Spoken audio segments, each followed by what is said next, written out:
आज मैंने अपने किचन में हज़रत मोहम्मद मुस्तफ़ा सल्लल्लाहु अलैहि वसल्लम का पसंदीदा शरबत नबीज़ बनाया है। इसे मैंने 2 तरीके से बनाया है, तो चलिए देख लेते हैं कि किस तरह ये शरबत बनाया जाता है। अस्सलामुअलैकुम, मेरा नाम है शाहीन और मैं अपने किचन में आप सबको खुश आमदीद कहती हूँ।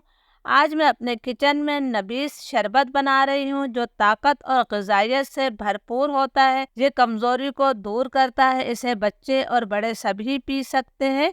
तो आप लोग ज़रूर इस रेसिपी को ट्राई कीजिएगा। नबीज़ बनाने के लिए मैंने 1 खाने का चम्मच किशमिश ली है। आप किसी भी तरह की किशमिश ले सकते हैं। किशमिश में बहुत ज़्यादा मिट्टी होती है, तो किशमिश को मैंने अच्छी तरह से धो लिया है। 7 अदद मैंने बादाम लिए हैं। 1 चाय का चम्मच मैंने चारों मगज़ लिया है और 1 चाय का चम्मच सफ़ेद तिल लिए हैं।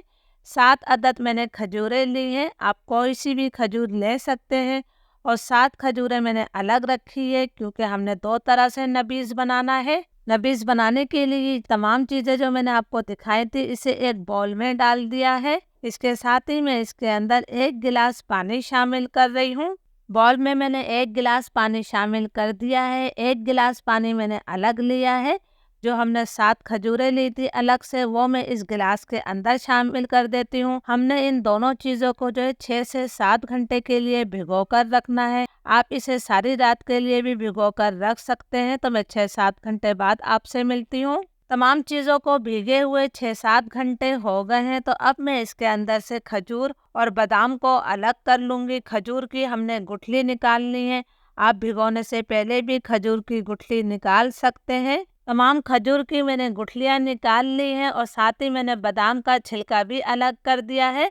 अब हमने इन्हें ग्राइंड करना है। अब जार के अंदर मैं खजूरें और बादाम शामिल कर रही हूँ। ये मैंने तमाम बादाम और खजूर डाल दी है और जिसके अंदर हमने पानी में भिगोए हुए थे मेवे, तो ये मेवे भी मैं पानी समेत ही इसके अंदर शामिल कर देती हूँ।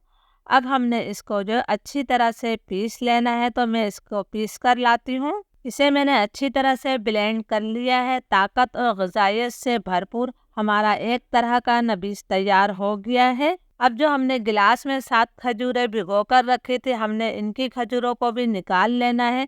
इनकी गुठलियों को भी हमने अलग कर लेना है। तो मैं तमाम खजूरें निकाल कर इनकी गुठलियों को अलग कर लेती हूँ। तमाम खजूरों की मैंने गुठलियाँ निकाल ली हैं, तो इसे भी हमने जार में शामिल कर दिया है और जिस पानी में हमने इन्हें भिगोया हुआ था वो तमाम पानी मैंने शामिल कर दिया है। अब इसे हम अच्छी तरह से ब्लेंड करके लाते हैं। सिर्फ खजूर से बना हुआ नबीज़ भी तैयार है। इसे भी मैं गिलास में निकाल लेती हूँ। अल्हम्दुलिल्लाह हमारे दोनों तरह के नबीज़ तैयार हैं। इजाज़त दीजिए। अल्लाह हाफिज़।